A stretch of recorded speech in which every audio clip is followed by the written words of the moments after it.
Мен мұны айтқаным себебі, бүгін мына біздің журналистер тартып атат, азыр шығарса ертеңнен баштап дағын айта баштайды. О Ташиев дағын қаяқтан ақшаны алып, оны қаяқтан құрып қойды деп. Құрметті туғандар, Алла Тағаланың астында куәлік беріп айтып кетемін. Ушул мечітті жана бардық жашоомду мен ақ пешіне теріменен жашап келе жатам. Мындан ары да ушундай болот. Мындан ары да мен көзім өткүчү ушундай болот. Тапқан ташығанымды Алла Таала буйрган насип эткен ырыскынын бардыгын элим менен, журтум менен бөлүшүп жегенге милдеттүү болом. Жана ошону жасап келатам. Ошондуктан, урматтуу туугандар, урматтуу эли журтум, Чубак Ажы аалымыбызды мечитин курганда менин бала чакаларым, бир туугандарым, менин 11 тууганым бар, Кудайга шүгүр. Карындаштарым, эжелерим, агаларым, алардын балдары баарыбыз кол кабыш кылдык. Баарыбыз чуркап жүрүп кылдык. 2 жыл ушуну курдук, ушу мечитти.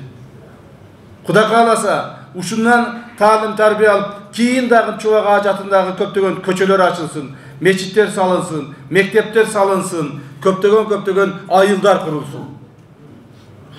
Мына ошондо гана мамлекетибизде ыймандуулук орнойт. Мен ойлоймун, урматтуу эл журт, урматтуу туугандар, сиздердин ушул жерде турган ар бириңиздер, ар бир биздин кыргызстандыктарыбыздар бүгүнкү күндө Ажынын ошо Ажы көзү тирүүсүндө Чубак Ажыны дагы ар түрдүү сөздөр менен жамандашкандар болгон, жалаа жапкандар болгон. Ошондо дагы Чубак Ажыга ушундай бир жаман сөздөр айткандар болгон, туугандар. Бирок ага карабастан элибиздин жүрөгүндө бар экен, ал адамды биз бүгүнкү күндө эң биздин мындай ыймандуу, тартиптүү жана аалымыбыз деп баш ийип эсептеп отурабыз.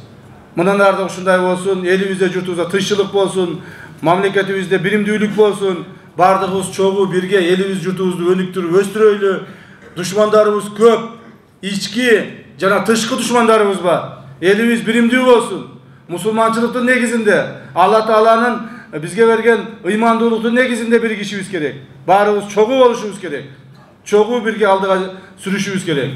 Урматтуу президентибиз Садыр Нуркожоев Жапаров дагы ар бириңиздерди бүгүнкү аалым Чубак Ажы атындагы мечиттин ачылышы менен ар бир мусулман жанды куттуктап кетет туугандарыбыз. Рахмат баарыңыздарга, ыраазычылык баарыңыздарга. Рахмат.